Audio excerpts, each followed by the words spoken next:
Langit Solo sore itu masih menyisakan semburat jingga ketika rombongan kecil berisi 5 orang berdiri di depan minimarket dekat Terminal Tirtonadi. Di antara kerumunan para penumpang dan bus antar kota yang bising, mereka tampak kikuk, seolah belum terlalu akrab, tapi dipersatukan oleh satu tujuan, mendaki Gunung Lawu. Open trip ini bermula dari unggahan Instagram bertajuk, Pendakian Hemat Gunung Lawu 250K All Include, yang diunggah oleh akun komunitas bernama Explore Langit ID. Dalam deskripsi, tercantum janji, transportasi, logistik, tenda, dan dokumentasi sudah disediakan. Cukup bawa semangat dan jaket hangat. Murah, cepat, dan terlihat profesional. Itulah yang membuat banyak orang tergoda, termasuk 5 orang yang kini berdiri di pinggir jalan itu. Mereka baru saling mengenal dari grup WhatsApp Open Trip 2 hari lalu. Raffi, mahasiswa teknik dari Bandung, masih tampak canggung dengan ranselnya yang baru dibeli seminggu lalu. Ia pertama kali mendaki gunung, dan lebih termotivasi karena ingin menguji diri sebelum wisuda. Di sampingnya, Laras, gadis berambut sebahu dengan kamera mirrorless tergantung di dada, sibuk mengecek settingan vlog. Ia seorang konten creator kecil-kecilan di TikTok yang sering membuat video healing ke alam. Di belakang mereka, Seno, laki-laki berkacamata dengan hoodie abu-abu, berdiri diam sambil memegang buku catatan. Ia bukan orang yang banyak bicara, tapi suka menulis catatan perjalanan. Ia bergabung karena ingin mencari inspirasi untuk naskah yang sedang ia garap. Kemudian ada Nadia, perempuan berwajah lembut namun tampak murung. Ia baru saja putus dari pacarnya, dan mengikuti open trip ini karena ingin menenangkan diri. Di grup, ia sering bercanda bahwa naik gunung mungkin bisa bikin lupa rasa sakit. Dan terakhir, Bayu, pria bertubuh tegap yang mengaku sudah sering mendaki. Dari caranya berbicara, semua langsung percaya ia adalah orang paling berpengalaman di antara mereka. Dialah yang membantu mengatur posisi barang, memberi instruksi kecil, dan mengingatkan untuk tetap kompak. Sore itu, mereka dijemput oleh minibus putih bertuliskan, Explore Langit ID. Sopirnya hanya tersenyum, tidak banyak bicara. Di kursi paling depan, duduk 2 orang kru yang tampak lebih muda dari Bayu. Mereka mengenalkan diri singkat, Denny dan Arga. Nanti kita naik lewat Cemoro Sewu ya, base campnya sudah disiapin. Kalau lancar, malam ini kita bisa istirahat di sana, ujar Denny sambil menatap daftar nama peserta. Raffi mengangguk, menatap keluar jendela. Mobil mulai melaju, meninggalkan kota yang ramai menuju arah Tawangmangu. Jalanan berliku, lampu-lampu toko berganti menjadi gelapnya hutan pinus yang mulai tertutup kabut. Di tengah perjalanan, Laras mulai menghidupkan kameranya. Guys, hari pertama kita menuju Lawu. Katanya mistis banget ya gunung ini, tapi tenang, kita open trip bareng. Pasti aman lah, ujarnya sambil menyorot wajah teman-temannya satu persatu. Seno hanya melambaikan tangan. Nadia tersenyum kecil. Raffi ikut tersenyum, meski dalam hati ada rasa gugup yang sulit dijelaskan. Bayu malah menimpali ringan. Mistis atau enggak, yang penting enggak salah jalur. Lawu tuh banyak jalur enggak resmi, kalau nyasar bisa berabe. Kata-kata itu diucapkan sepintas, tapi seolah menjadi pertanda kecil dari sesuatu yang akan datang. Tanda tegangan tinggi perjalanan ke base camp. Sekitar pukul 8 malam, mobil mereka berhenti di area parkir Cemoro Sewu. Udara menusuk dingin. Lampu-lampu warung berjejer samar di tepi jalan. Beberapa pendaki lain tampak menyiapkan perlengkapan. Base camp tempat mereka menginap malam itu tampak sederhana. Bangunan kayu 2 lantai dengan logo Explore Langit ID di depannya. Namun, yang membuat Raffi agak heran, tak ada papan resmi atau tulisan, Base Camp Pendakian Gunung Lawu. Bayu yang lebih jeli menyadari hal itu lebih dulu. Ini kayaknya bukan base camp utama deh. Biasanya ada pos registrasi pendaki. Ini nggak ada. Denny, salah satu kru, menjawab enteng. Kita nggak lewat pos utama kok. Jalur kita jalur alternatif. Lebih cepat, dan sepi. Jadi nggak rebutan sama pendaki lain.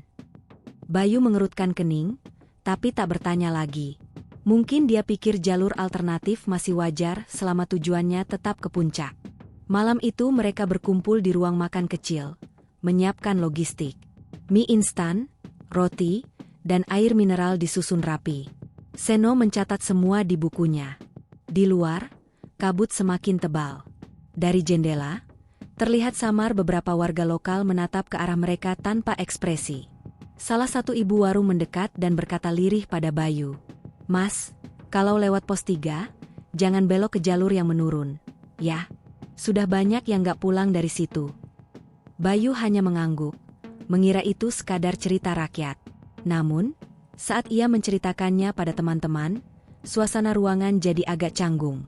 Nadia menggigil meski sudah mengenakan jaket tebal. "Serem banget, kok kayak film horor," celetuk Laras sambil tertawa kecil, mencoba mencairkan suasana. "Santai aja, itu mungkin cuma mitos biar kita nggak nyasar," timpal Raffi, berusaha terdengar tenang. Namun, Seno yang sejak tadi dia menatap keluar jendela tiba-tiba berkata pelan. "Tapi kalau itu mitos, kenapa warga sini masih takut nyebut jalurnya bahkan siang hari?" Tak ada yang menimpali. Angin berdesir kencang, menggoyang dedaunan di luar jendela. Kabut 2 malam pertama di Cemoro Sewu. Menjelang tengah malam, semua pendaki sudah beristirahat di lantai 2. Udara semakin dingin, suhu turun drastis. Dari sela dinding kayu, terdengar samar bunyi seperti lonceng kecil atau gamelan yang sangat pelan, terbawa angin dari arah hutan. Raffi terbangun, mengira itu suara ponselnya.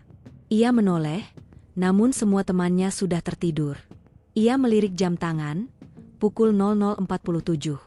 Bunyi itu terdengar lagi, ting-ting-ting, ritmis, seperti musik dari kejauhan. Ia membuka jendela sedikit, tapi yang terlihat hanya kabut putih pekat dan bayangan pohon. Tak ada apa-apa. Ia menutup jendela perlahan, kembali berbaring, dan memaksa matanya terpejam. Keesokan paginya, semua bangun dengan semangat baru. Laras kembali menyiapkan kamera. Bayu sibuk memeriksa tracking pole.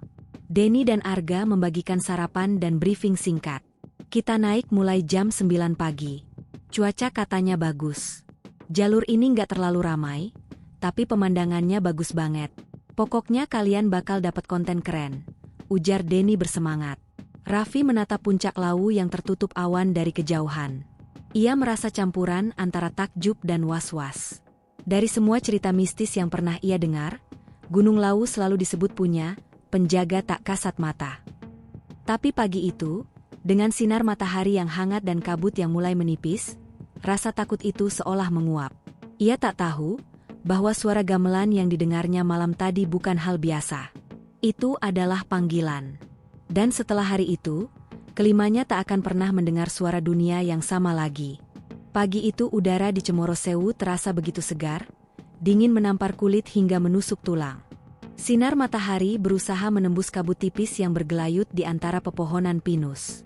5 pendaki berdiri di depan papan jalur pendakian, menyesuaikan carrier di punggung, menarik napas panjang, dan saling memberi semangat. "Oke, semua udah siap?" seru Bayu dengan suara lantang. "Siap, leader," jawab Raffi setengah bercanda, membuat yang lain tertawa kecil.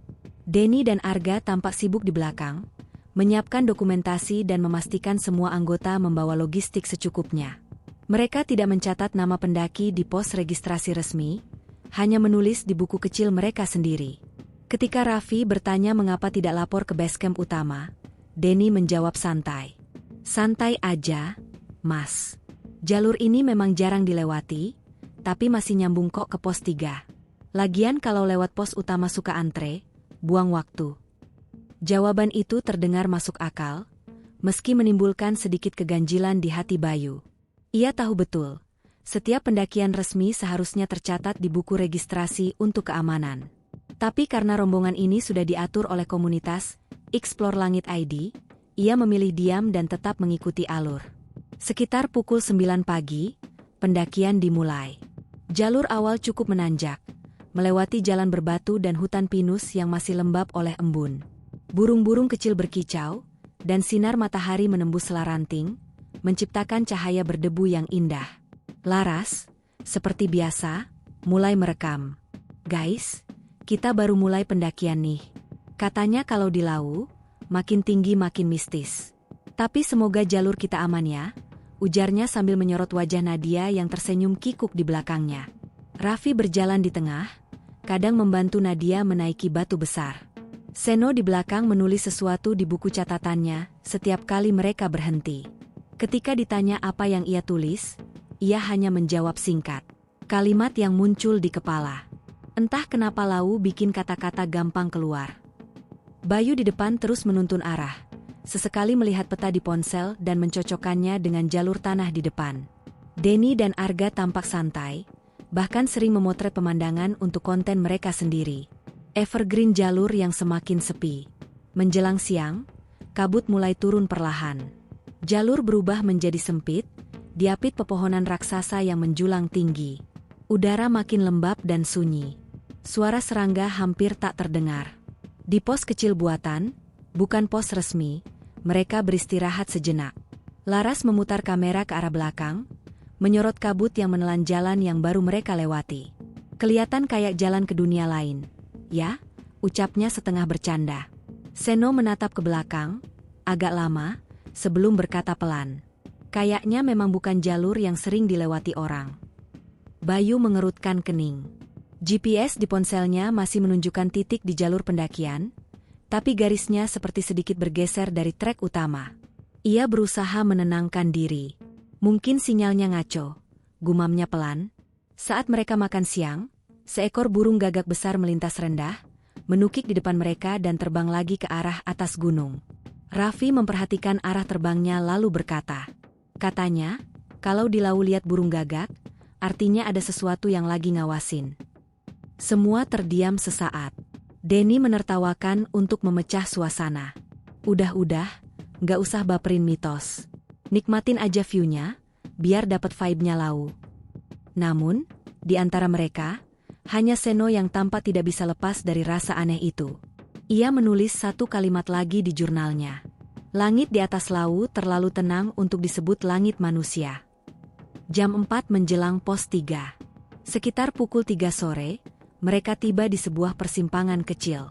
Jalur kanan tampak menanjak curam, sementara jalur kiri menurun dan lebih landai. Tak ada papan penunjuk arah.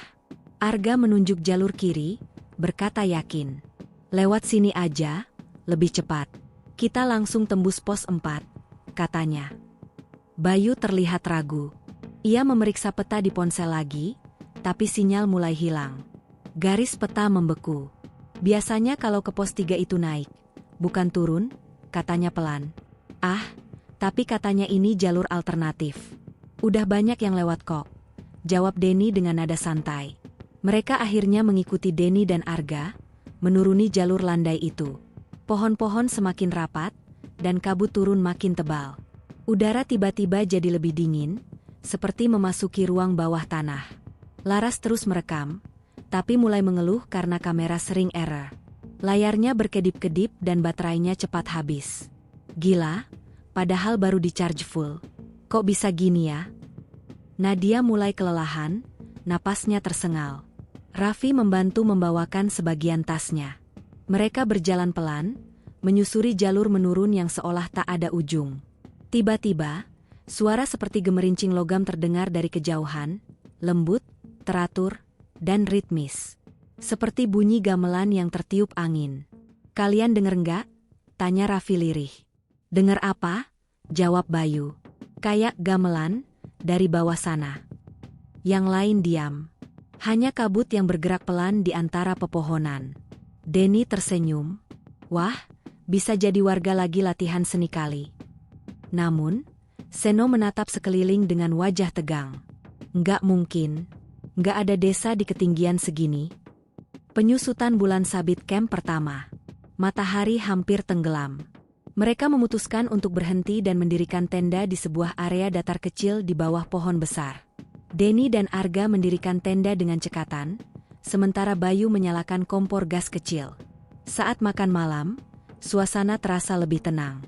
Udara dingin membuat mereka lebih dekat ke api unggun. Mereka bercerita tentang pengalaman pendakian sebelumnya. Tawa kecil pecah di antara kepulan asap mie instan. Namun, ketika malam benar-benar turun, kabut datang lebih tebal dari sebelumnya. Cahaya api seperti terserap perlahan ke dalam putihnya udara. Suara hutan lenyap. Tak ada jangkrik, tak ada burung. Hanya sunyi. Laras mulai merekam suasana malam untuk vlog. Tapi ketika ia memutar hasil rekaman beberapa menit kemudian, wajahnya langsung pucat. "Tadi aku cuma rekam kita berlima, kan?" katanya dengan suara bergetar. "Iya, kenapa?" tanya Raffi. "Tapi di video ini, ada bayangan orang lewat di belakang tenda. Padahal kita semua di sini." Mereka semua langsung diam. Bayu bangkit, menyorotkan senter ke arah belakang tenda. Hanya kabut. Pohon-pohon berdiri kaku, seperti menatap balik. "Udah, nggak usah dipikirin. Mungkin efek kabut," kata Denny cepat, meski suaranya terdengar gugup. Malam itu, satu persatu mulai tertidur. Tapi Seno masih terjaga. Ia menulis lagi di jurnalnya. "Kami baru 1 hari di Lau. Tapi rasanya seperti sudah lama sekali. Jalannya menurun, dan sepertinya tidak menuju ke puncak." Di luar tenda, suara gamelan kembali terdengar. Kali ini lebih jelas, seperti dimainkan di balik kabut.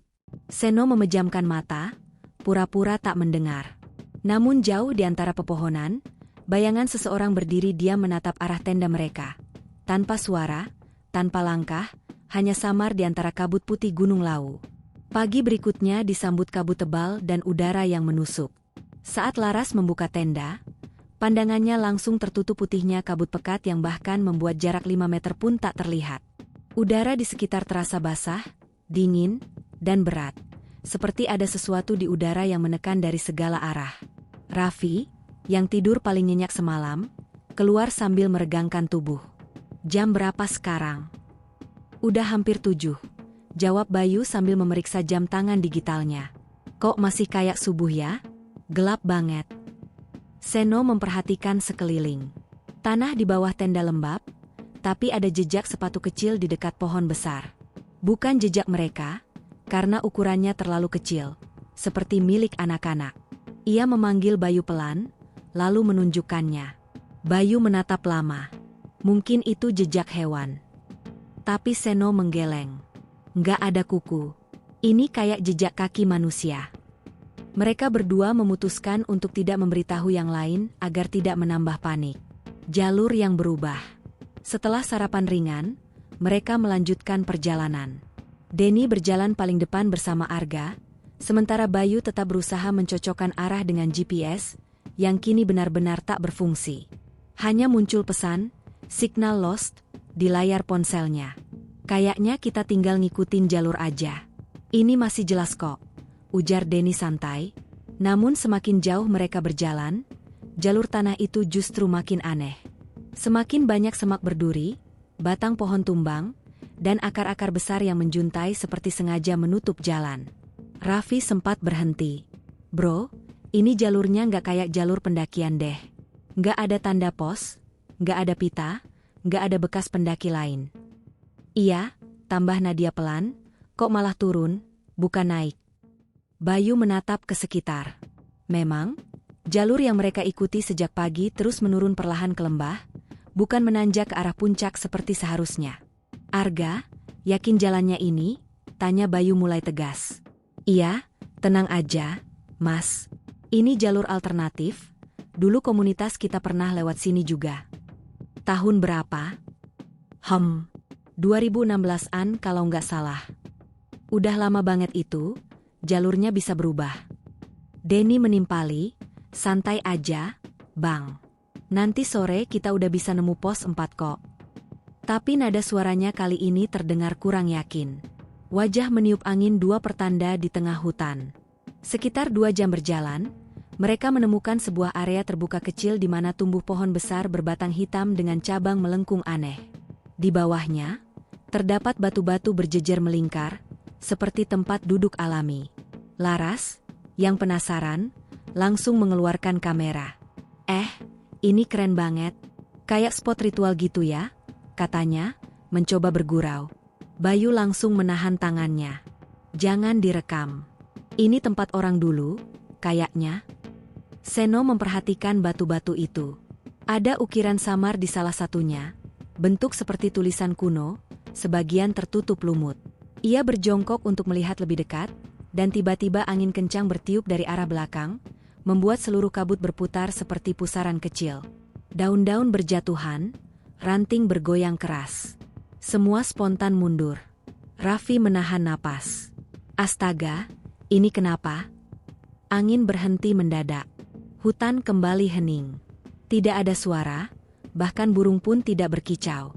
Udah, jalan lagi aja, kata Bayu cepat, dengan nada tegas. Mereka meninggalkan tempat itu tanpa bicara lagi. Hanya langkah kaki pelan di tanah lembab yang terdengar. Pembesaran bulan sabit hilangnya penanda waktu. Setelah berjalan beberapa jam lagi, mereka memutuskan berhenti untuk makan siang. Namun, sesuatu terasa janggal. Sinar matahari seakan tidak berubah, seperti masih pagi, meski jam menunjukkan pukul 1 siang. Kenapa kayak nggak siang-siang? Ya, gumam Nadia. Aneh banget, tambah Raffi, kayak waktu di sini nggak jalan. Bayu membuka peta manual yang ia bawa. Tapi jalur yang mereka lalui sama sekali tak ada dalam peta lau manapun.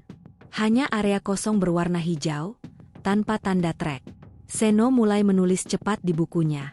Kami berjalan tapi tidak mendaki. Matahari tak berpindah. Seperti terjebak di jam yang sama. Denny dan Arga tampak canggung. Mereka mulai saling berbisik pelan, seperti menyadari sesuatu tapi tidak berani mengatakannya di depan peserta. Den, kok jalurnya makin aneh ya? Udah lanjut aja dulu, nanti kalau belok kanan mungkin ketemu jalan lama. Namun beberapa saat kemudian, jalan yang mereka pilih justru berhenti di sebuah tebing curam. Dari bawah terdengar gemericik air, mungkin sungai kecil. Tak ada jalur lain selain kembali ke atas, tapi mereka sudah terlalu lelah. Kita istirahat di sini aja dulu, ujar Bayu akhirnya. Mereka mendirikan tenda di tanah datar dekat tebing. Laras duduk sambil menatap jurang. Di bawah sana, samar-samar terlihat cahaya kecil bergerak, seperti lentera yang melayang perlahan. Lihat deh, di bawah ada cahaya. Kayak obor. Raffi ikut melihat. Iya, tapi kok ngambang. Bayu mendekat, mencoba fokus. Tapi saat ia menyorotkan senter ke bawah, cahaya itu menghilang seketika. Udah, jangan dilihat. Bisa aja itu refleksi air, ujarnya cepat. Tapi matanya menunjukkan ketakutan yang ia sembunyikan. Bel dengan garis miring malam kedua. Malam turun tanpa peringatan. Tidak ada senja, tidak ada langit jingga. Tiba-tiba saja gelap. Kabut menebal, menyelimuti tenda mereka seperti awan pekat. Angin malam di lau berdesir seperti suara napas panjang. Denny dan Arga terlihat gelisah. Mereka bicara berdua dengan suara rendah, tapi Seno yang masih menulis mendengar sepotong percakapan itu. Gue takut ini jalur lama, Den. Jangan ngomong gitu depan mereka, entar panik semua. Tapi kalau ini benar jalur makam? Udah diam. Seno tertegun.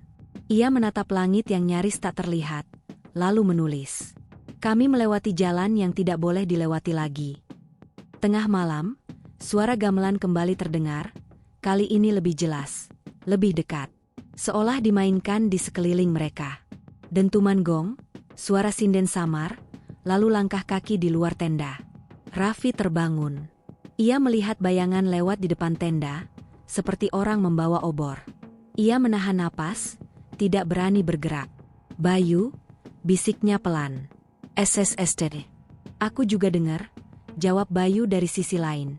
Mereka berdua hanya bisa berdiam diri, sementara di luar, langkah-langkah itu berputar di sekitar tenda. Langkah kaki, lalu bunyi kain berkibar, lalu senyap. Pagi menjelang, tapi suasana tak berubah. Masih kabut, masih dingin, dan tak ada tanda kehidupan lain di sekitar. Laras bangun paling akhir, wajahnya pucat. Tadi malam aku mimpi, katanya pelan. Mimpi apa? Tanya Nadia. Ada orang tua pakai baju adat, berdiri di depan tenda. Dia bilang, balik, nak, ini bukan jalur kalian. Tak ada yang menanggapinya. Mereka semua hanya saling menatap. Dalam hati, mereka tahu sesuatu sedang tidak beres, tapi belum ada yang berani mengucapkannya. Dan tanpa mereka sadari, jalur yang mereka lewati sudah tidak lagi tercatat di peta manapun sejak lebih dari 2 dekade lalu. Langit sore di Cemoro Sewu mulai berubah warna. Jingga menumpahkan cahayanya ke punggung Gunung Lawu yang diselimuti kabut tipis. Udara makin dingin, menusuk pori-pori kulit. Di area parkiran, para pendaki mulai menyiapkan jaket tebal dan headlamp. Di antara mereka, 5 orang anggota open trip itu berdiri di bawah papan bertuliskan, "Selamat datang di jalur pendakian Cemoro Sewu." Bayu mengecek ulang daftar peserta, memastikan semua hadir. Raffi, Laras, Seno, Nadia, semua siap, kan? Raffi mengangguk, meski matanya memandang sekeliling dengan rasa canggung. Gila, dingin banget ya, kayak udah di freezer. Biasa, jawab Bayu sambil tersenyum tipis. Laut tuh emang adem, tapi kalau udah naik ke atas, bisa-bisa kamu ngomong sendiri saking beku. Laras tertawa kecil sambil menyalakan kameranya. Cocok banget buat konten, open trip Lau, seru tapi bikin beku. Hehe. Ia kemudian menyorot wajah teman-temannya satu persatu. Bilang, "Ces, dong, sebelum muka kita kaku semua." Nadia hanya mengangkat jempol, masih sibuk menyiapkan rain coat. Seno diam, memperhatikan sekelompok pendaki lain yang sedang melakukan briefing bersama pemandu resmi. Ada sesuatu yang berbeda di sana, mereka tampak serius, tak banyak bercanda. Salah satu pemandu bahkan sempat menatap rombongan open trip Bayu dengan ekspresi khawatir. Beberapa menit kemudian, datanglah seorang pria tua berjaket hijau tua, membawa termos air panas dan teh manis. Ia menghampiri kelompok Bayu. "Mau teh, nak? Hangat-hangat dulu sebelum naik. Udara di atas beda, cepat bikin lapar," ucapnya. Raffi menerima gelas plastik berisi teh. "Makasih, Pak." Pria tua itu menatap mereka satu persatu, lalu suaranya menurun sedikit, hampir seperti berbisik. "Kalau nanti sudah sampai pos 3, jangan sekali-kali belok ke jalur kiri, ya. Jalur itu sudah nggak dipakai dari lama." Bayu mengernyit. "Kenapa, Pak?" "Dulu sering ada yang hilang di sana," jawab si bapak datar. "Katanya, jalur itu suka ngulang. Udah jalan jauh, tapi balik lagi ke tempat yang sama. Udah banyak yang kapok." Mereka semua saling berpandangan. Laras refleks menyalakan kameranya lagi. "Serius, Pak? Wah, bisa jadi bahan konten nih, jalur mistis Lau yang gak boleh dilewati." Si bapak langsung mengangkat tangan, memberi isyarat agar Laras mematikan kamera. "Jangan direkam, nak. Gunung bukan tempat cari sensasi. Ada yang gak suka kalau tempatnya dijadikan tontonan." Suara angin tiba-tiba menderu dari arah hutan, membuat daun-daun pinus bergetar keras. Kabut turun sedikit lebih cepat dari biasanya, seolah menelan sebagian area parkiran. Dalam sekejap, pandangan mereka terbatas hanya beberapa meter ke depan. Bayu buru-buru mengucapkan terima kasih pada bapak tua itu, tapi ketika ia menoleh lagi beberapa detik kemudian, pria itu sudah tidak ada. Termos dan gelas teh yang tadi dipegangnya pun lenyap, seolah tidak pernah ada. "Paknya mana?" tanya Raffi heran. "Baru aja di sini, kan?" "Entah. Mungkin ke warung sebelah," jawab Bayu cepat, menutupi rasa aneh yang tiba-tiba menyergap. Mereka lalu melakukan pemanasan singkat. Jam di tangan Seno menunjukkan pukul 17.22 saat langkah pertama menjejak jalur pendakian. Suara tongkat trekking menghantam tanah berirama, sementara cahaya oranye senja memudar perlahan di belakang mereka. Beberapa jam pertama terasa menyenangkan. Jalur berbatu menanjak tajam tapi masih bersahabat. Laras berkali-kali berhenti untuk merekam suasana kabut yang menembus cahaya senter. Raffi sesekali melucu, membuat tawa kecil pecah di antara keheningan hutan. Namun semakin malam, udara menjadi kian menusuk. Suara jangkrik digantikan oleh desis angin yang terdengar seperti bisikan samar. "Ini udah pos 2, kan?" tanya Nadia dengan napas terengah. Bayu melihat papan kayu yang catnya sudah memudar. "Iya, kita istirahat 10 menit aja." Seno duduk di batu besar sambil membuka botol air. "Aku baru sadar, kok jalur di Lau beda, ya? Kayak tenang banget tapi juga sepi." "Emang gitu cirinya Lau," jawab Bayu pelan. "Gunung ini nggak terlalu tinggi, tapi punya aura yang entah. Orang-orang sini bilang, Lau tuh berpenghuni. Tapi ya jangan dipikir aneh-aneh. Fokus aja naik." Raffi tertawa kecil. "Kalau aku malah pengen lihat yang aneh-aneh. Biar punya cerita pas turun nanti." Seno memandangnya tajam. Hati-hati sama ucapanmu. Kadang, yang kita pengen lihat bisa beneran datang. Raffi terdiam, tertawa kecil untuk menutupi kegugupannya. Tapi entah kenapa, sejak kalimat itu diucapkan, suasana terasa berubah. Angin berhenti sejenak, lalu muncul aroma aneh seperti bunga melati yang bercampur tanah basah. Laras menoleh kanan-kiri. Kalian nyium sesuatu nggak? Bayu mencoba menenangkan. Udara dingin bikin hidung kita sensitif. Ayo lanjut, keburu malam. Mereka melanjutkan perjalanan. Setelah 1 jam, mereka tiba di pos 3. Di sana, 2 jalur tampak bercabang. Satu ke kanan, dengan papan penunjuk arah yang jelas, satu lagi ke kiri, tertutup sebagian ranting dan lumut. Raffi mengarahkan senter ke kiri. Jalurnya memang lebih sempit, tapi tampak masih sering dilewati orang. Mungkin ini jalur shortcut kali. Bayu mengingat ucapan bapak tua tadi sore. Dadanya terasa sesak sesaat, tapi ia berusaha tenang. Enggak, kita ambil kanan aja. Jalur kiri udah ditutup. Namun suara kecil di hati Raffi seperti tak bisa diabaikan. Jalur kiri itu tampak lebih menarik, seolah memanggil. Cahaya senter menembus kabut, dan sekilas ia melihat bayangan seseorang berjalan perlahan ke arah itu, memakai jaket biru tua seperti pendaki lain. Itu ada orang, kata Raffi, menunjuk ke kiri. Bayu cepat menoleh. Mana? Bayangan itu sudah hilang. Mungkin cuma kabut, ucap Raffi gugup, tapi dalam hati, ada sesuatu yang tak tenang. Seno mencatat sesuatu di bukunya, diam-diam menulis. Pos 3. Ada jalur yang dilarang dilewati. Tapi kenapa aku merasa seperti pernah ke sana? Kabut makin tebal, dan suhu turun drastis. Mereka memutuskan berhenti lebih lama untuk membuat minuman hangat. Laras kembali menyalakan kamera, kali ini hanya untuk merekam suasana hening sekitar. Guys, ujarnya sambil berbisik, kalian sadar nggak? Dari tadi kita nggak ketemu rombongan lain.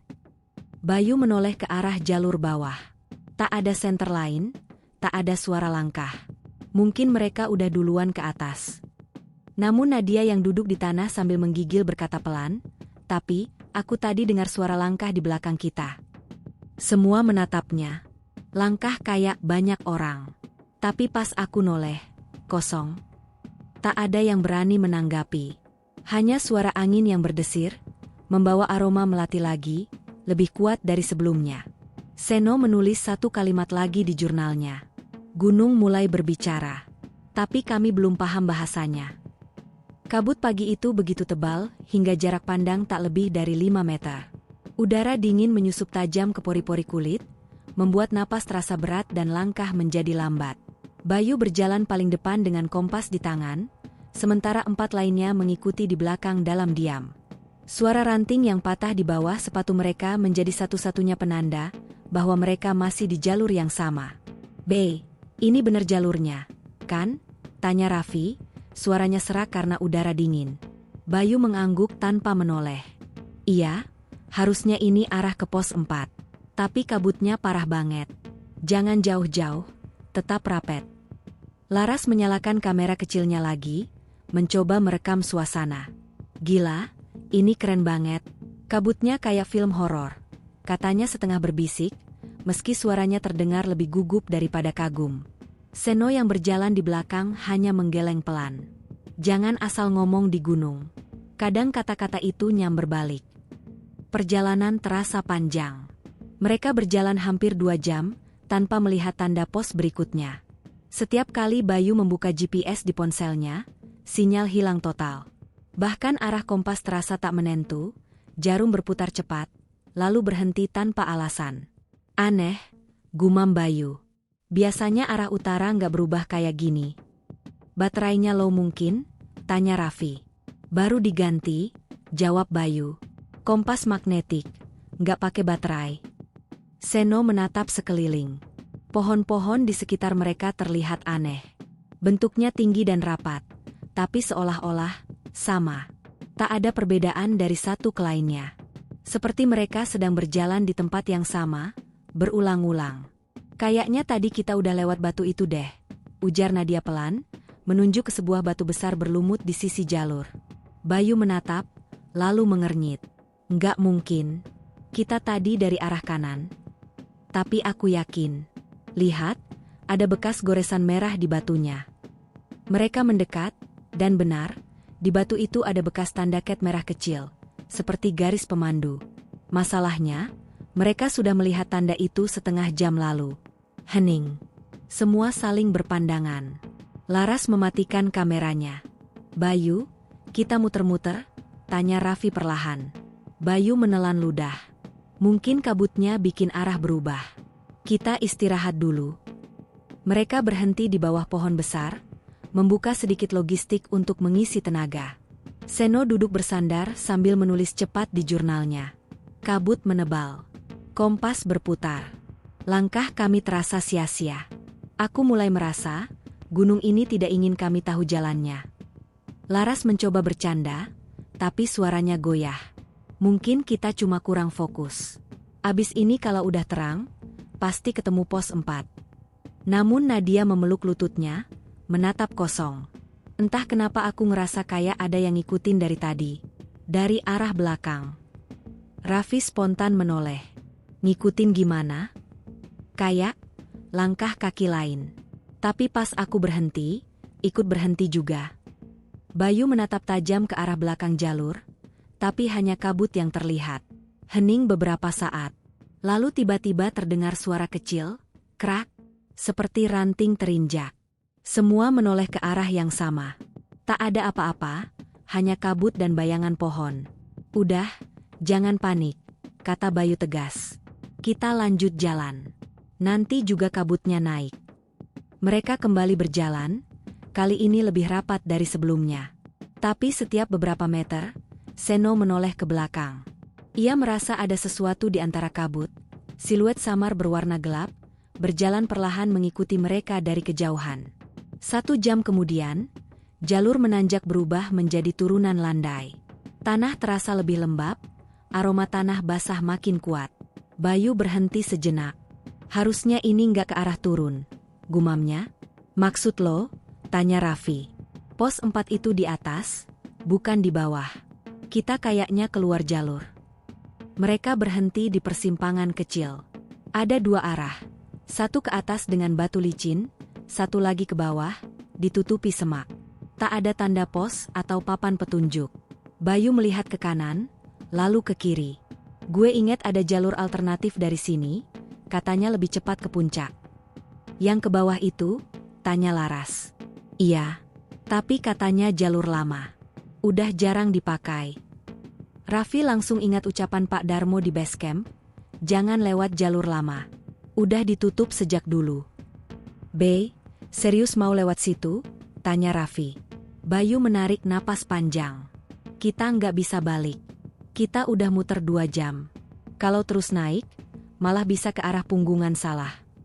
Jadi, kita ambil jalur lama ini. Cuma sebentar kok, nanti pasti nyambung lagi ke jalur utama. Keputusan itu diambil dalam diam. Tak ada yang benar-benar setuju, tapi juga tak ada yang berani menolak. Mereka mengikuti Bayu menuruni jalur lama itu, menyingkap semak dan ilalang tinggi. Jalur sempit, tanahnya licin, dan suara mereka menggema aneh. Seperti dinding gunung memantulkan setiap langkah mereka dengan gema yang terlambat setengah detik. Semakin jauh mereka turun, semakin gelap suasananya.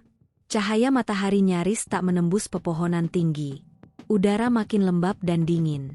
Di kejauhan, samar-samar terdengar lagi, suara gamelan. Awalnya pelan, lalu semakin jelas. Nada-nadanya lembut tapi ganjil, seolah dimainkan dari dalam tanah. Bayu, bisik Nadia. Lo denger itu? Bayu berhenti berjalan. Wajahnya tegang, tapi matanya tak mau menunjukkan takut. Iya, tapi abaikan aja. Jangan ditanggapi. Laras menelan ludah, tapi suaranya makin dekat. Tiba-tiba, angin berhembus kencang dari arah bawah, membawa kabut naik seperti gelombang putih yang menelan pandangan. Dalam hitungan detik, dunia di sekitar mereka berubah menjadi putih pekat. Raffi menjerit, Bayu, gue nggak lihat apa-apa. Pegangan tali. Bayu berteriak, "Jangan lepas!" Namun suara Bayu perlahan tertelan kabut. Langkah mereka tak lagi serempak. Dari kejauhan, terdengar bisikan, suara lembut yang memanggil nama mereka satu persatu. Raffi, Laras, Seno. Seno menoleh ke arah suara itu. Samar-samar, ia melihat bayangan sosok berpakaian putih di antara kabut, melambai pelan. "Ikut sini, jalan ke bawah lebih aman." Dalam sepersekian detik, logika mereka hilang. Rasa takut bercampur bingung. Bayu berteriak memanggil, tapi tak ada jawaban. Hanya gema langkah yang berputar di antara kabut.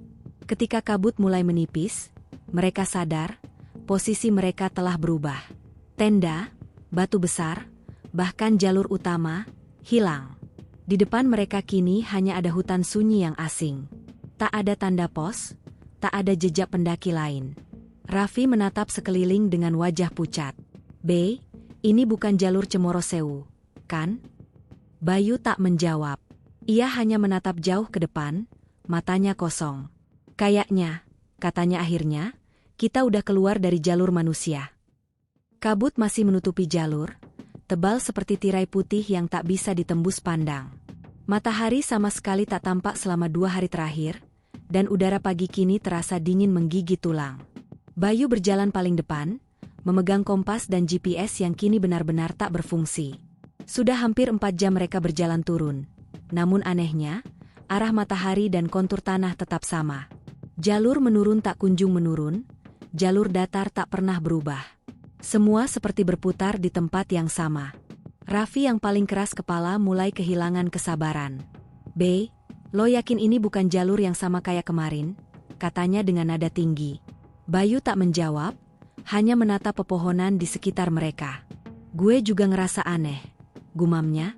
Laras menatap sekeliling. "Tunggu, itu pohon besar yang kemarin tempat kita istirahat, kan?" Semua menoleh. Benar, pohon besar dengan akar melingkar seperti ular itu sudah pernah mereka lewati. Bahkan, di salah satu akarnya masih tertinggal bekas bungkus energen yang mereka buang kemarin. Seno menatap catatan di jurnalnya. Ia menulis dengan goresan cepat, tangan bergetar. Hari keempat. Kami berjalan 4 jam namun berakhir di titik yang sama. Kompas rusak, arah tak pasti. Hutan ini seperti hidup dan menutup jalannya sendiri. Siang menjelang, perut mereka mulai kosong. Nasi bungkus terakhir dimakan bersama air yang tersisa hanya beberapa teguk. Nafas mereka berat. Nadia tampak pucat, kakinya terkilir kemarin malam. "Kita butuh istirahat," ucap Nadia lirih. Bayu menatap jam tangannya yang sudah mati. "Kita istirahat sebentar di situ." Ia menunjuk ke gubuk kayu kecil di antara pepohonan. Gubuk itu terlihat tua, mungkin peninggalan pos penjaga lama. Dindingnya miring, atapnya sudah runtuh sebagian. Tapi ada sesuatu yang aneh. Di dalam gubuk itu tampak ada tungku dengan bara kecil yang masih menyala. "Kayak baru dipakai," gumam Laras. "Tapi siapa yang hidup di sini?" tanya Raffi, pelan. Bayu meneguk ludah. "Kalau ada orang, kita bisa minta bantuan. Kalau nggak ada, setidaknya kita bisa numpang berteduh." Mereka masuk perlahan. Di dalam gubuk itu, udara lebih hangat. Di sudutnya, tergantung kain putih kusam yang diikat di tiang, seperti semacam selendang. Di dekat tungku, ada mangkuk tanah liat berisi air dan bunga melati yang sudah layu. "Ini, tempat sesajen," kata Seno dengan suara kecil. Nadia menelan ludah. "Kita harus keluar dari sini." "Tunggu dulu," potong Raffi. "Kalau ada orang sini, mungkin mereka balik ke sini nanti malam. Kita bisa minta arah." Bayu terdiam lama. Matanya menatap selendang putih itu. "Nggak usah diapa-apain. Kita duduk aja di luar." Mereka keluar lagi, duduk di tanah berlumut. Tak ada yang bicara selama beberapa menit. Hanya suara angin yang menggesek daun, membawa aroma aneh, wangi, tapi juga menyesakan. Sore hari, kabut mulai menipis sedikit. Bayu memutuskan untuk mencari sumber air bersama Raffi, sementara yang lain menunggu di gubuk. Mereka membawa botol kosong, berjalan menyusuri jalur kecil yang menurun. Sekitar 300 meter dari gubuk, mereka menemukan pancuran air jernih mengalir di antara bebatuan. Raffi langsung meneguk beberapa teguk. "Ah, akhirnya," katanya lega. Tapi Bayu menahannya. "Tunggu. Lihat dulu." Bayu memandangi aliran air itu lebih dekat, dan tiba-tiba wajahnya berubah pucat. Air yang mengalir dari celah batu itu tampak bening di permukaan, tapi di dasar aliran tampak seperti merah kecoklatan. "Kayak darah," gumam Bayu pelan. Raffi mundur. "Lo yakin bukan tanah liat?" Bayu mencelupkan jari ke air. Saat diangkat, jari itu berbau besi. "Bukan. Ini bukan tanah." Mereka langsung mundur tanpa membawa air. Ketika kembali ke gubuk, langit sudah gelap. Malam turun cepat. Angin kembali bertiup dingin, membawa aroma bunga melati yang sama. Dari dalam gubuk, mereka mendengar suara seperti orang berbicara. Samar, di luar jangkauan. "Be, lo denger nggak?" tanya Laras, suaranya bergetar. Bayu menatapnya. "Jangan jawab. Jangan keluar." Namun suara itu makin jelas. Lirih, seperti percakapan banyak orang. Kadang terdengar seperti tawa perempuan, kadang seperti gamelan dari kejauhan. Lalu, langkah kaki. Perlahan mendekat ke arah gubuk. Seno menulis cepat di jurnal. Ada yang berjalan di luar. Banyak. Seperti rombongan. Tapi tak ada suara napas, tak ada bayangan manusia. Hanya gema langkah di tanah basah. Pintu gubuk berderit pelan, seolah disentuh dari luar. Semua membeku. Api tungku yang kecil tiba-tiba padam tanpa sebab.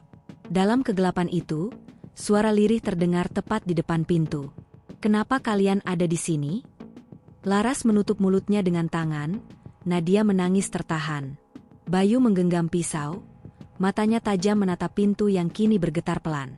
Tapi pintu itu tak pernah terbuka. Setelah beberapa menit, suara itu menghilang begitu saja, meninggalkan keheningan yang menakutkan. Pagi harinya, gubuk itu kosong. Selendang putih yang tergantung semalam, kini hilang. Tapi di tempatnya, terikat sehelai pita merah muda dengan tulisan aksara Jawa kuno. Seno menatapnya lama. "Kayaknya, kita lagi di wilayah yang gak boleh dimasuki," katanya pelan. Bayu hanya menjawab singkat, "Sekarang kita harus keluar, apapun yang terjadi." Namun saat mereka melangkah meninggalkan gubuk itu, Laras menatap tanah dan terdiam. Ia melihat sesuatu, jejak kaki mereka sendiri, tapi anehnya, jejak itu sudah mengarah kembali ke gubuk, bukan menjauh darinya. "B," suaranya gemetar. "Kita nggak bisa keluar dari sini." Dan dari balik kabut, samar-samar terdengar suara perempuan yang sama seperti malam sebelumnya. Pelan, berulang-ulang. "Kenapa kalian meninggalkan tempatku?" Suara itu bergema lama di antara pepohonan, hingga akhirnya kabut menelan segalanya lagi. Kabut masih menutupi jalur, tebal seperti tirai putih yang tak bisa ditembus pandang. Matahari sama sekali tak tampak selama 2 hari terakhir, dan udara pagi kini terasa dingin menggigit tulang. Bayu berjalan paling depan, memegang kompas dan GPS yang kini benar-benar tak berfungsi. Sudah hampir 4 jam mereka berjalan turun. Namun anehnya, arah matahari dan kontur tanah tetap sama. Jalur menurun tak kunjung menurun, jalur datar tak pernah berubah. Semua seperti berputar di tempat yang sama. Raffi yang paling keras kepala mulai kehilangan kesabaran. "B, lo yakin ini bukan jalur yang sama kayak kemarin?" katanya dengan nada tinggi. Bayu tak menjawab, hanya menatap pepohonan di sekitar mereka. "Gue juga ngerasa aneh," gumamnya. Laras menatap sekeliling. "Tunggu, itu pohon besar yang kemarin tempat kita istirahat, kan?" Semua menoleh. Benar, pohon besar dengan akar melingkar seperti ular itu sudah pernah mereka lewati. Bahkan, di salah satu akarnya masih tertinggal bekas bungkus energen yang mereka buang kemarin. Seno menatap catatan di jurnalnya. Ia menulis dengan goresan cepat, tangan bergetar. Hari keempat. Kami berjalan 4 jam namun berakhir di titik yang sama. Kompas rusak, arah tak pasti. Hutan ini seperti hidup dan menutup jalannya sendiri. Siang menjelang, perut mereka mulai kosong. Nasi bungkus terakhir dimakan bersama air yang tersisa hanya beberapa teguk. Nafas mereka berat. Nadia tampak pucat, kakinya terkilir kemarin malam. Kita butuh istirahat, ucap Nadia lirih. Bayu menatap jam tangannya yang sudah mati. Kita istirahat sebentar di situ. Ia menunjuk ke gubuk kayu kecil di antara pepohonan. Gubuk itu terlihat tua, mungkin peninggalan pos penjaga lama. Dindingnya miring, atapnya sudah runtuh sebagian. Tapi ada sesuatu yang aneh. Di dalam gubuk itu tampak ada tungku dengan bara kecil yang masih menyala. Kayak baru dipakai, gumam Laras. Tapi siapa yang hidup di sini? Tanya Raffi, pelan. Bayu meneguk ludah. Kalau ada orang, kita bisa minta bantuan. Kalau nggak ada, setidaknya kita bisa numpang berteduh. Mereka masuk perlahan. Di dalam gubuk itu, udara lebih hangat. Di sudutnya, tergantung kain putih kusam yang diikat di tiang, seperti semacam selendang. Di dekat tungku, ada mangkuk tanah liat berisi air dan bunga melati yang sudah layu. Ini, tempat sesajen, kata Seno dengan suara kecil. Nadia menelan ludah. Kita harus keluar dari sini. Tunggu dulu, potong Raffi. Kalau ada orang sini, mungkin mereka balik ke sini nanti malam. Kita bisa minta arah. Bayu terdiam lama. Matanya menatap selendang putih itu. Nggak usah diapa-apain. Kita duduk aja di luar. Mereka keluar lagi, duduk di tanah berlumut. Tak ada yang bicara selama beberapa menit. Hanya suara angin yang menggesek daun, membawa aroma aneh, wangi, tapi juga menyesakan. Sore hari, kabut mulai menipis sedikit. Bayu memutuskan untuk mencari sumber air bersama Raffi, sementara yang lain menunggu di gubuk. Mereka membawa botol kosong, berjalan menyusuri jalur kecil yang menurun. Sekitar 300 meter dari gubuk, mereka menemukan pancuran air jernih mengalir di antara bebatuan. Raffi langsung meneguk beberapa teguk. Ah, akhirnya, katanya lega. Tapi Bayu menahannya. Tunggu. Lihat dulu. Bayu memandangi aliran air itu lebih dekat, dan tiba-tiba wajahnya berubah pucat. Air yang mengalir dari celah batu itu tampak bening di permukaan, tapi di dasar aliran tampak seperti merah kecoklatan. Kayak darah, gumam Bayu pelan. Raffi mundur. Lo yakin bukan tanah liat? Bayu mencelupkan jari ke air. Saat diangkat, jari itu berbau besi. Bukan. Ini bukan tanah. Mereka langsung mundur tanpa membawa air. Ketika kembali ke gubuk, langit sudah gelap. Malam turun cepat. Angin kembali bertiup dingin, membawa aroma bunga melati yang sama. Dari dalam gubuk, mereka mendengar suara seperti orang berbicara. Samar, di luar jangkauan. "Be, lo denger nggak?" tanya Laras, suaranya bergetar. Bayu menatapnya. "Jangan jawab. Jangan keluar." Namun suara itu makin jelas. Lirih, seperti percakapan banyak orang. Kadang terdengar seperti tawa perempuan, kadang seperti gamelan dari kejauhan. Lalu, langkah kaki. Perlahan mendekat ke arah gubuk. Seno menulis cepat di jurnal. Ada yang berjalan di luar. Banyak. Seperti rombongan. Tapi tak ada suara napas, tak ada bayangan manusia. Hanya gema langkah di tanah basah. Pintu gubuk berderit pelan, seolah disentuh dari luar. Semua membeku. Api tungku yang kecil tiba-tiba padam tanpa sebab. Dalam kegelapan itu, suara lirih terdengar tepat di depan pintu. "Kenapa kalian ada di sini?" Laras menutup mulutnya dengan tangan, Nadia menangis tertahan. Bayu menggenggam pisau, matanya tajam menatap pintu yang kini bergetar pelan. Tapi pintu itu tak pernah terbuka. Setelah beberapa menit, suara itu menghilang begitu saja, meninggalkan keheningan yang menakutkan. Pagi harinya, gubuk itu kosong. Selendang putih yang tergantung semalam, kini hilang. Tapi di tempatnya, terikat sehelai pita merah muda dengan tulisan aksara Jawa kuno. Seno menatapnya lama. "Kayaknya, kita lagi di wilayah yang gak boleh dimasuki," katanya pelan. Bayu hanya menjawab singkat, "Sekarang kita harus keluar, apapun yang terjadi." Namun saat mereka melangkah meninggalkan gubuk itu, Laras menatap tanah dan terdiam. Ia melihat sesuatu, jejak kaki mereka sendiri, tapi anehnya, jejak itu sudah mengarah kembali ke gubuk, bukan menjauh darinya. "B," suaranya gemetar. "Kita nggak bisa keluar dari sini." Dan dari balik kabut, Samar-samar terdengar suara perempuan yang sama seperti malam sebelumnya. Pelan, berulang-ulang. "Kenapa kalian meninggalkan tempatku?" Suara itu bergema lama di antara pepohonan, hingga akhirnya kabut menelan segalanya lagi. Hutan Lawu kini terasa benar-benar sunyi. Tidak ada burung, tidak ada serangga, bahkan suara angin pun seolah lenyap. Waktu seperti berhenti di tempat yang sama. Mereka berlima berjalan tanpa arah, hanya mengikuti naluri Bayu yang mencoba mengenali kontur tanah. Tapi makin lama, makin terasa kalau mereka bukan sedang berjalan keluar, melainkan semakin dalam. Hari ke-6. Makanan sudah habis sejak kemarin. Air tinggal 1 botol kecil, itu pun tinggal 1/4. Semua mulai menunjukkan tanda-tanda kelelahan, bahkan halusinasi. Raffi berbicara sendiri, Laras terus memegang kalungnya sambil berdoa. Sementara Nadia mulai menggigil, entah karena dingin atau ketakutan. "Be, lo yakin kita nggak jalan muter lagi?" tanya Raffi lirih. Bayu berhenti, menatap pepohonan di depan. "Gue nggak tahu, Rif. Tapi kalau kita berhenti, kita mati di sini." "Kalau terus jalan juga bisa mati," gumam Laras dengan mata sembab. Seno berjalan di belakang, menulis sesuatu di jurnalnya meski tangannya gemetar hebat. Hari ke-6. Nafas berat. Kami belum menemukan jalur keluar. Raffi sering bicara dengan seseorang yang tidak terlihat. Dia bilang, ada yang nunjukin jalan. Tapi aku tak melihat siapapun. Siang itu kabut agak menipis. Mereka akhirnya sampai di sebuah lapangan kecil di tengah hutan, seperti bekas tempat upacara.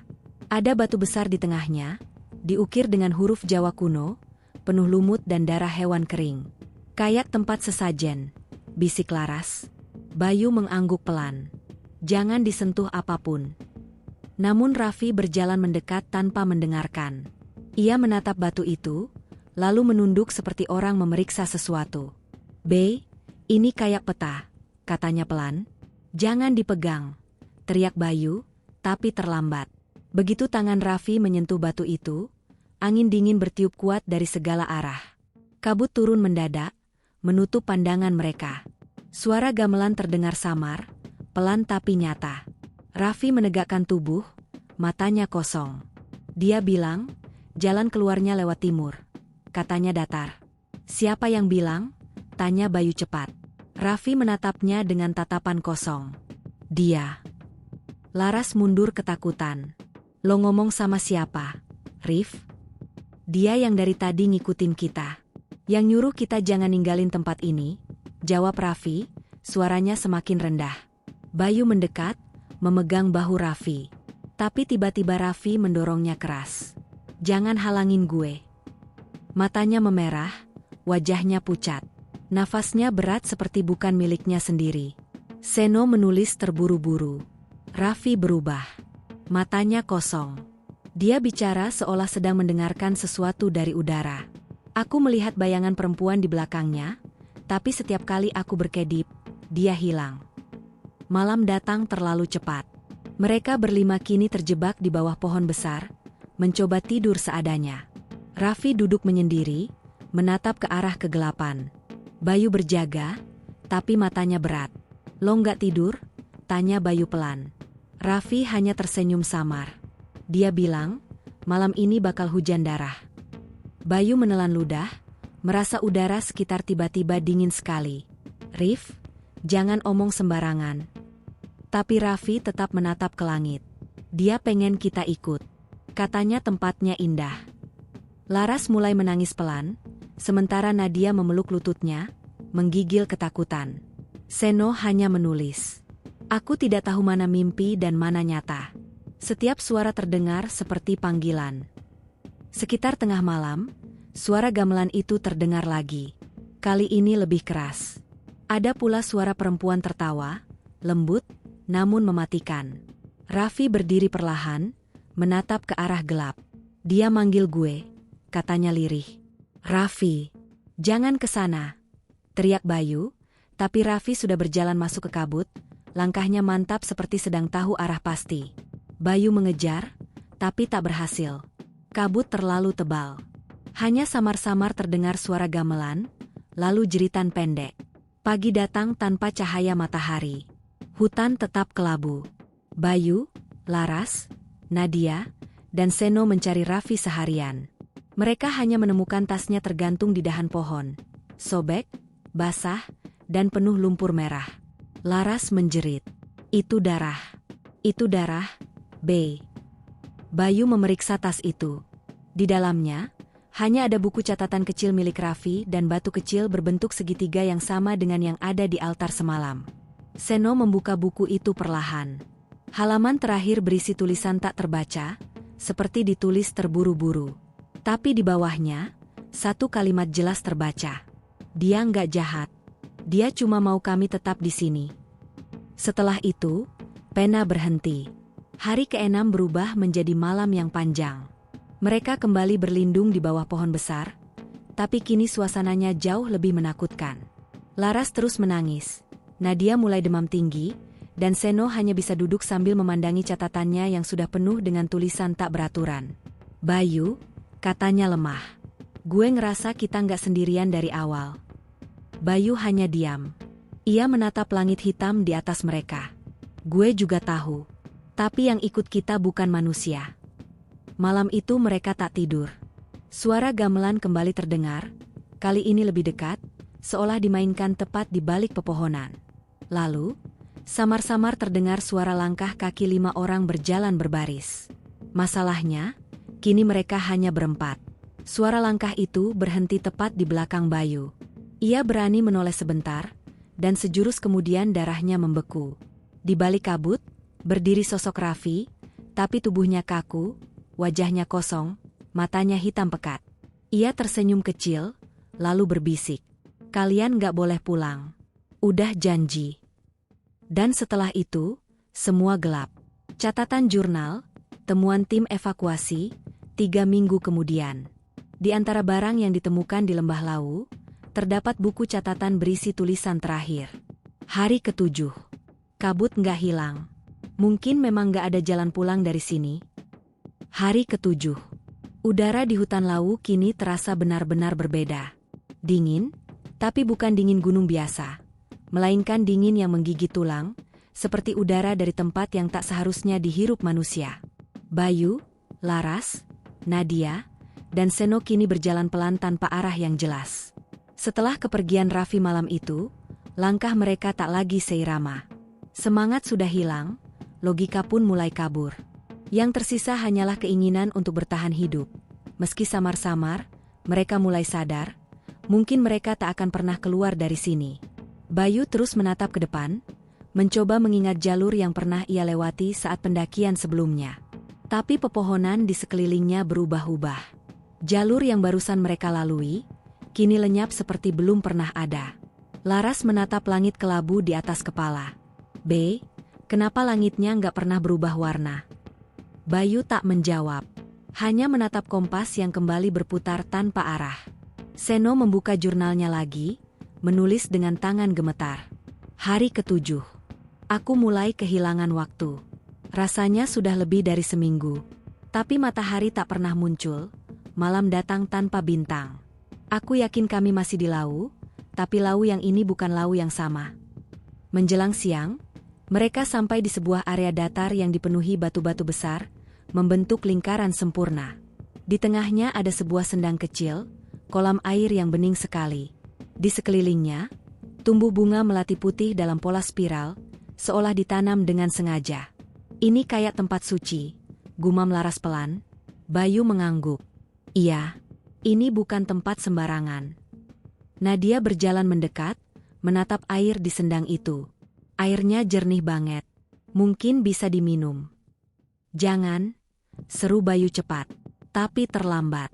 Nadia sudah menciduk sedikit air dengan tangannya dan meneguknya perlahan. Beberapa detik kemudian, wajahnya berubah pucat. Matanya menatap kosong ke air, bibirnya bergetar pelan. Dia di bawah, katanya lirih. Bayu mendekat. Apa maksudmu? Nadia menatapnya dengan mata kosong. Dia nungguin kita dari tadi. Katanya satu lagi harus balik. Bayu memegang pundaknya. Nadia, sadar. Jangan lihat ke air. Tapi Nadia malah menatap makin dalam ke permukaan sendang. Tangannya gemetar, Lalu perlahan, seperti ditarik sesuatu dari bawah, tubuhnya mulai condong ke depan. "B, dia mau jatuh," teriak Laras. Bayu langsung menarik Nadia sekuat tenaga, tapi anehnya, dorongan dari bawah jauh lebih kuat. Air di sendang itu berputar cepat seperti pusaran kecil, seolah mencoba menelan mereka berdua. Dalam kepanikan, Seno menendang batu besar di pinggir sendang, membuat airnya memercik ke segala arah. Seketika pusaran itu berhenti, tapi tubuh Nadia sudah tak sadarkan diri. Mereka menariknya menjauh, menidurkannya di atas tanah.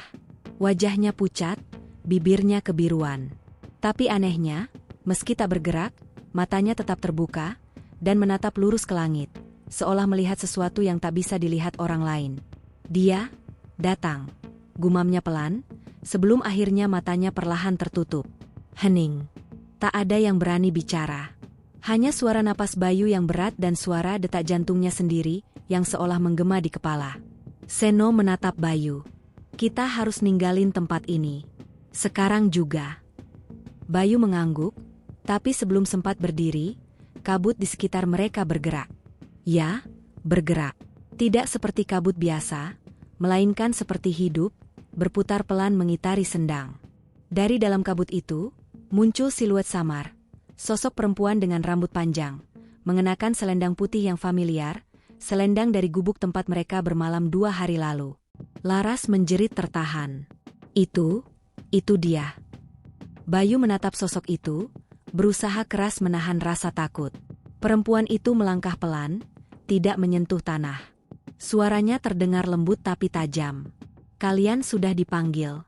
Kenapa melawan?" Bayu menggenggam pisau lipatnya. "Kami cuma mau pulang." Sosok itu mendekat. Wajahnya makin jelas, cantik tapi pucat, matanya kosong, seperti menatap langsung ke dalam jiwa mereka. "Pulang?" Ia tersenyum. "Kalian sudah di sini sejak lama. Tidak ada pulang." Angin mendadak berhembus kencang. Bunga melati beterbangan, menciptakan pusaran putih di sekitar mereka. Seno berteriak, mencoba menarik Laras menjauh, tapi tubuh Laras justru seperti tertarik ke arah perempuan itu. "Lepasin aku, Seno," dia manggil aku. "Laras, jangan." Seno menarik lebih keras, tapi cengkeramannya terlepas. Laras melangkah maju, matanya kosong, seolah dalam keadaan trans. Perempuan berselendang putih itu merentangkan tangannya, menyambutnya dengan lembut, lalu, dalam sekejap, Laras hilang di telan kabut, tak meninggalkan jejak sama sekali. Bayu berteriak, tapi suaranya tenggelam dalam hembusan angin. Seno menulis cepat di jurnal, meski air matanya jatuh. "Laras diambil. Aku yakin dia tidak mati, tapi dibawa ke tempat lain. Perempuan itu bukan manusia. Dia penjaga. Mungkin ini wilayah yang tak boleh diinjak siapapun." Setelah kabut mereda, tinggal Bayu dan Seno yang masih hidup. Nadia tak sadarkan diri, Laras hilang, Raffi entah di mana. Mereka berdua kini hanya duduk di pinggir sendang, menatap air yang perlahan kembali tenang. Bayu memejamkan mata. "Gue nggak ngerti, Sen. Gue udah lewat jalur ini dulu, jalur resmi. Tapi sekarang rasanya kayak gunungnya berubah." Seno menatap ke air, suaranya parau. "Mungkin gunungnya nggak berubah, B. Mungkin cuma kita yang udah lewat batas yang nggak kelihatan." Mereka terdiam lama. Hanya suara tetesan air dari daun dan desah napas yang terdengar. Tiba-tiba, dari dalam air, muncul sesuatu. Sebuah tangan putih pucat, menjulur keluar dengan pelan, menggenggam kalung milik Laras yang tadi sempat putus saat ditarik. Bayu menatapnya membeku. Seno gemetar, menulis kalimat terakhir di jurnalnya malam itu. "Dia tidak ingin kami keluar. Dia hanya ingin kami tetap di sini." Mungkin karena bagi gunung, kami bukan lagi pendaki, tapi bagian dari ceritanya. Dan di detik itu juga, kabut menutup segalanya lagi. Waktu seolah berhenti. Embun pagi menetes dari daun-daun yang kini tampak seperti kaca basah. Angin membawa aroma tanah lembab yang pekat, bercampur dengan bau logam dari darah yang mengering di tangan Bayu. Mereka berempat, Bayu, Sinta, Yudi, dan Andra, berdiri di depan sesosok tubuh tanpa kepala yang mereka temukan di antara semak belukar. Sisa pakaian yang menempel di tubuh itu terlihat seperti jaket yang dikenakan oleh salah satu peserta open trip lain yang sempat mereka lihat di base camp. Ini bukan orang luar, gumam Sinta dengan suara bergetar. Ini peserta open trip juga. Bayu menelan ludah. Pandangannya kosong menatap mayat yang sudah mulai membusuk. Kalau ini benar, berarti bukan cuma kita yang tersesat di sini. Ada yang lain, tapi kenapa nggak ada laporan apapun? Andra merunduk, mencoba menutup tubuh itu dengan terpal seadanya. Mungkin, karena memang nggak boleh ada laporan, katanya lirih. Gimana maksudmu? Tanya Yudi. Andra menatap mereka satu persatu, wajahnya pucat dan tegang. Aku pernah dengar cerita dari porter waktu di base camp. Katanya, jalur Lawu punya satu area yang disebut hutan tumbal. Banyak orang yang hilang di situ, tapi nggak pernah dipublikasi. Katanya, pihak pengelola sengaja menutup-nutupi kasusnya, biar nggak merusak citra wisata gunung ini. Tapi aku pikir itu cuma cerita mistis biasa. Sinta memejamkan mata, tubuhnya gemetar. Jadi, kita sekarang ada di area itu. Bayu mengangguk pelan. Sepertinya iya. Langit semakin gelap, padahal waktu baru menunjukkan pukul 4 sore. Kabut turun dengan cepat, menyelimuti mereka hingga jarak pandang tak lebih dari 2 meter. Suara desiran angin berubah jadi bisikan samar, seperti ada banyak orang berbicara di sekitar mereka. Namun setiap kali menoleh, yang terlihat hanya bayangan pepohonan dan kabut yang berputar. Malam itu mereka memutuskan bertahan di tempat, membuat api unggun kecil menggunakan ranting dan serpihan daun kering. Namun entah kenapa, setiap kali api mulai membesar, angin seolah meniupnya padam. Sampai akhirnya, mereka hanya duduk dalam gelap, menggigil, ditemani suara gemerisik di segala arah. Tengah malam, Yudi tiba-tiba menjerit. Ada yang narik kakiku, teriaknya. Bayu langsung menyorotkan senter ke arah kaki Yudi, dan semua membeku. Di tanah berlumpur itu, tampak tangan pucat keluar dari bawah akar pohon, mencengkeram pergelangan kaki Yudi dengan kuku panjang dan membiru. Sinta berteriak histeris. Bayu menendang tangan itu sekuat tenaga hingga terlepas. Tapi begitu senter diarahkan lagi ke sana, tangan itu sudah hilang, lenyap begitu saja, seolah tak pernah ada. Setelah kejadian itu, mereka tak berani tidur. Kabut makin tebal, suara langkah kaki terus terdengar di sekitar tenda, kadang diikuti dengan tawa kecil, seperti suara perempuan. Menjelang subuh, Bayu mendengar langkah seseorang mendekat. Siapa di luar? Tanyanya pelan. Tak ada jawaban. Tapi langkah itu makin dekat, makin berat. Ia membuka sedikit resleting tenda, dan langsung menutupnya dengan panik. Bukan manusia, katanya dengan napas tersengal. Wajah-wajah yang tak utuh tampak berkerumun di luar tenda, matanya kosong, seolah memandangi mereka. Beberapa bahkan seperti berjalan tanpa kaki, melayang di antara kabut. Andra mulai berdoa. Mereka bukan mau ganggu, mungkin mereka mau minta tolong, katanya dengan suara bergetar. Kalau gitu, tolong apa? Balas Bayu cepat. Tak ada jawaban. Hanya suara lirih dari luar tenda, pelan, hampir tak terdengar. Jangan ceritakan apapun. Keesokan harinya, kabut menghilang perlahan. Mereka semua lemas, kehilangan tenaga dan arah. Tapi anehnya, ketika mereka berjalan ke arah barat, tiba-tiba sinyal ponsel Bayu muncul lagi. GPS menunjukkan bahwa mereka hanya berjarak sekitar 2 km dari pos 2 Cemoro Sewu. Mustahil, gumam Sinta. Kita semalam jalan jauh ke arah timur. Kenapa bisa balik ke sini? Namun Bayu tak mau berpikir panjang. Mereka segera menuruni jalur itu dengan sisa tenaga terakhir. Setelah hampir 7 hari hilang, tim SAR menemukannya di dekat sungai kecil. Keempatnya dalam kondisi lemas, dehidrasi, dan trauma berat. Tak ada tanda-tanda peserta open trip lain yang sempat mereka ceritakan, bahkan pihak Basecamp mengaku, tidak pernah ada peserta bernama yang mereka sebutkan. Semua catatan registrasi dihapus. Foto di grup open trip mendadak hilang dari media sosial.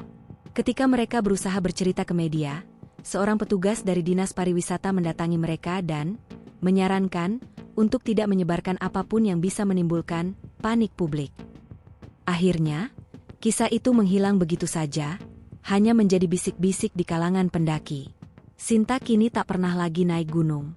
Andra pindah kota. Yudi masih menjalani terapi trauma. Sedangkan Bayu, satu-satunya yang masih mencoba mencari jawaban, kembali ke Lawu setahun kemudian, tapi tak pernah pulang. Beberapa porter bilang, malam-malam tertentu di jalur Lawu, ada yang melihat sosok pria berjalan sendirian di kabut, membawa senter kecil, sambil berbisik. Aku cuma mau tahu, apa yang sebenarnya terjadi di sana. Dan setiap kali kabut turun lebih tebal dari biasanya, warga sekitar memilih menutup warung dan menghentikan pendakian lebih awal.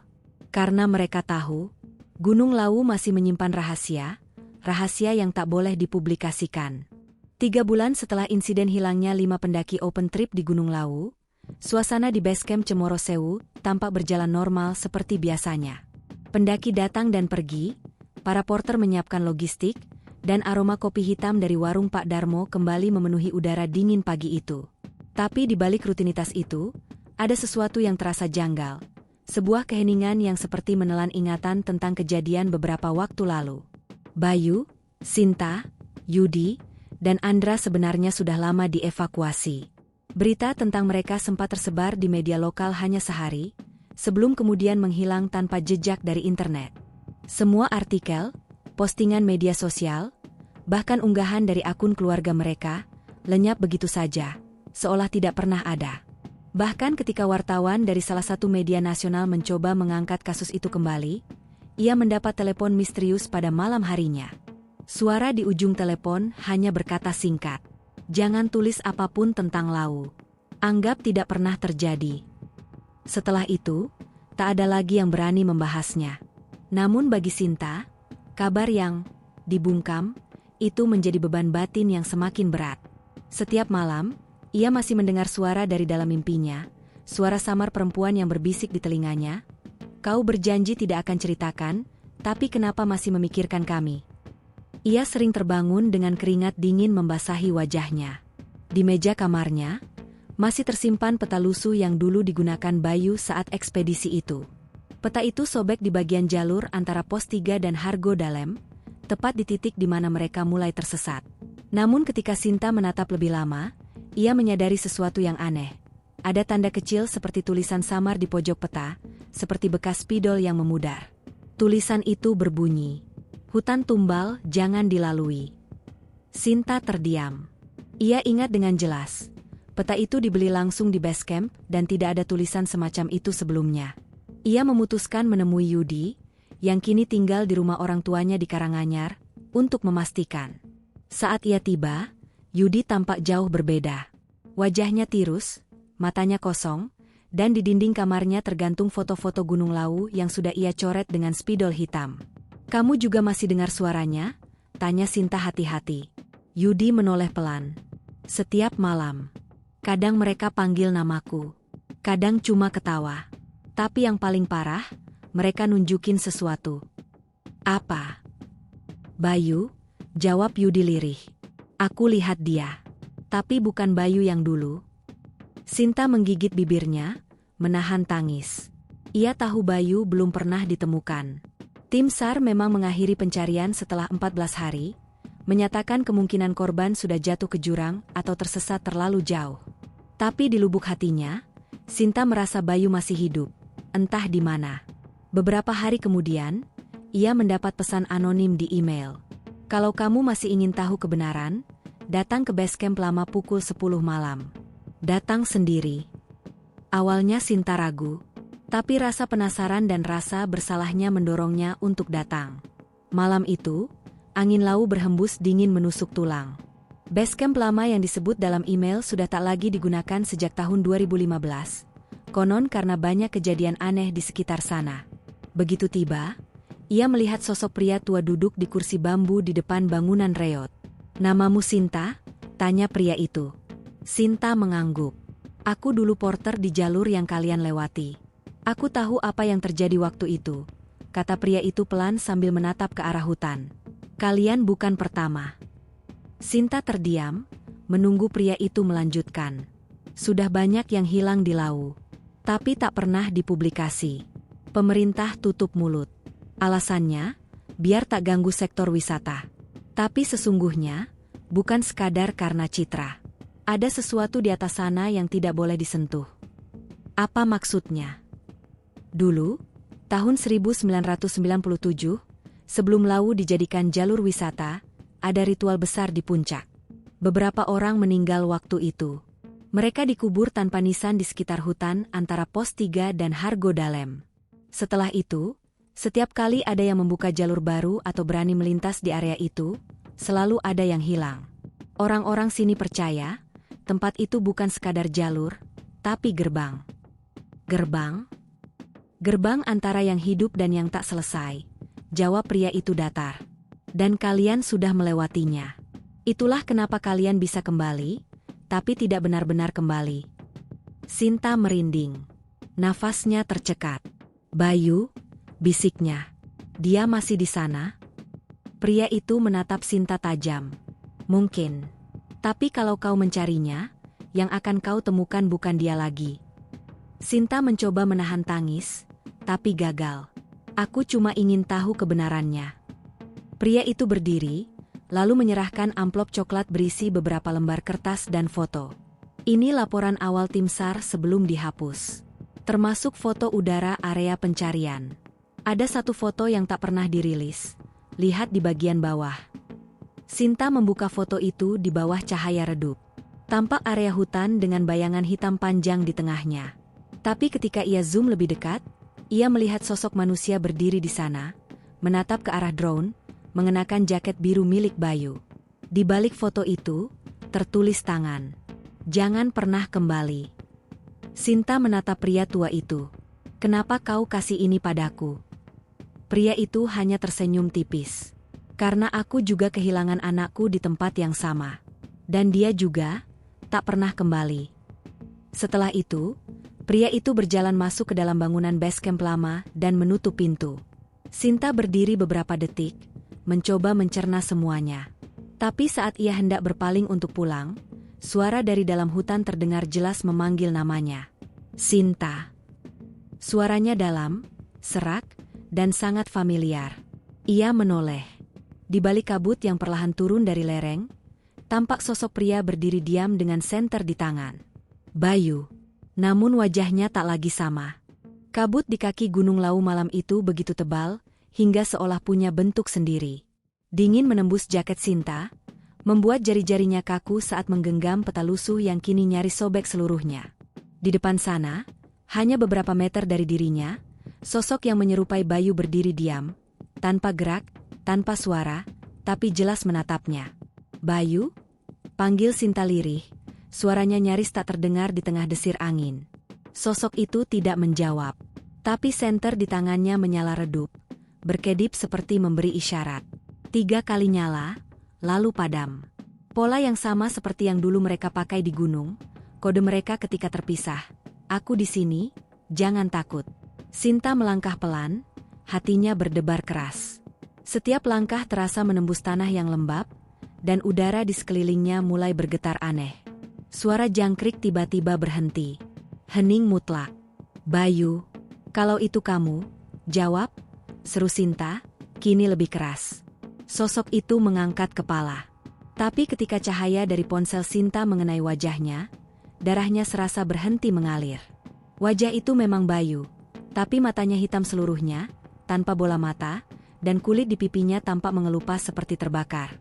Sinta, suaranya dalam, serak, tapi jelas sekali. Kau tidak seharusnya kembali. Sinta mundur 1 langkah. Apa yang terjadi padamu?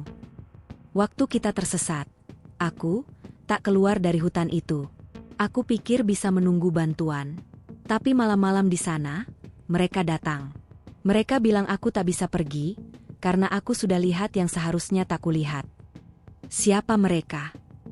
Bayu tersenyum tipis, tapi senyum itu aneh, kaku seperti dipaksa. Mereka yang menjaga Lawu, penunggu batas. Mereka bukan jahat, hanya tak mau rahasianya terbuka. Dan sekarang, kamu tahu semuanya. Angin berhembus lebih kencang, membawa bisikan-bisikan samar dari segala arah. Sinta menutup telinga, tapi suara itu justru terdengar di dalam kepalanya. Jangan ceritakan, jangan sebarkan, biarkan diam. Air mata mengalir di wajahnya. Bayu, aku mau bantu kamu keluar. Kepala Bayu menunduk, bahunya bergetar. Sudah terlambat. Aku sudah bukan bagian dunia itu lagi. Tapi kamu bisa bantu yang lain. Yang lain? Bayu menunjuk ke arah hutan gelap di belakangnya. Dari dalam kabut, samar-samar muncul puluhan bayangan, seperti orang-orang yang berdiri dalam diam. Ada yang mengenakan pakaian pendaki, ada yang hanya tampak sebagai siluet tanpa wajah. Mereka semua, pendaki yang hilang. Nama mereka dihapus, laporan mereka ditutup. Tapi mereka masih di sini, menunggu ada yang mengingat. Sinta terisak. Aku akan ceritakan semuanya. Aku akan buat orang tahu. Bayu menggeleng pelan. Kalau kau lakukan itu, mereka akan datang padamu juga. Mereka tidak ingin dunia tahu kebenaran ini. Tapi, kenapa harus disembunyikan? Karena Lawu bukan sekadar gunung. Ia tempat perjanjian lama. Ada sesuatu yang dijaga, dan setiap tahun, butuh jiwa untuk menyeimbangkan batas. Itulah mengapa tak semua yang naik bisa pulang. Sinta terpaku. Kata-kata itu seperti menusuk jantungnya. Ia memandang Bayu lama, tapi sosok itu perlahan mulai kabur, terurai bersama kabut. Bayu, jangan pergi. Suara Bayu terdengar semakin jauh. Kau harus keluar dari sini, sebelum matahari terbit. Setelah itu, jalannya akan tertutup lagi. Sinta berlari ke arah suara itu, menembus kabut yang makin pekat. Namun setiap langkah hanya membuatnya semakin kehilangan arah. Hingga akhirnya, ia tersandung sesuatu. Sebuah tenda tua, compang-camping, berlumur lumpur. Ia mengenalinya. Itu tenda mereka 7 hari yang hilang. Tapi ada hal aneh. Di dalamnya masih ada logistik, peralatan, dan bahkan baju Bayu, seolah waktu berhenti di situ. Sinta memungut buku catatan kecil di dalam tenda, milik Bayu. Di halaman terakhir, hanya ada satu kalimat pendek. Kalau aku hilang, jangan cari aku. Tapi tolong catat semuanya. Sinta menggenggam buku itu erat. Dengan sisa tenaga, ia mengikuti arah barat, menuruni jalur yang terasa asing namun samar-samar familiar. Langkahnya berat, tapi udara mulai hangat. Dan ketika cahaya jingga pertama dari matahari menembus kabut, ia melihat plang kecil bertuliskan, Pos 2 Cemoro Sewu. Tangisnya pecah. Ia berhasil keluar. Namun begitu ia menoleh ke belakang, kabut tebal kembali menutup jalur di mana ia tadi berjalan, seperti pintu yang perlahan menutup selamanya. 3 hari kemudian, Sinta muncul di rumah sakit Magetan dalam keadaan lemah dan dehidrasi. Dokter menyebut kondisinya seperti orang yang berjalan 7 hari tanpa makan. Tapi yang lebih aneh, tidak ada tanda luka atau lecet di tubuhnya, seolah ia hanya dipindahkan ke sana. Polisi mencoba memintai keterangan, namun saat ia menyebut nama Bayu dan laporan pendaki hilang, mereka langsung menghentikan pemeriksaan. Seorang petugas berbisik kepadanya. Sudahlah, Mbak, banyak hal di Lawu yang lebih baik tidak dibicarakan. Setelah keluar dari rumah sakit, Sinta menulis semua yang ia alami dalam sebuah catatan panjang. Ia menyimpannya dalam file digital berjudul Lawu, file yang tak pernah dipublikasikan. Namun 2 minggu kemudian, file itu hilang dari laptopnya. Foldernya masih ada, tapi kosong. Bahkan backup di cloud ikut lenyap. Yang tersisa hanyalah satu foto di desktop.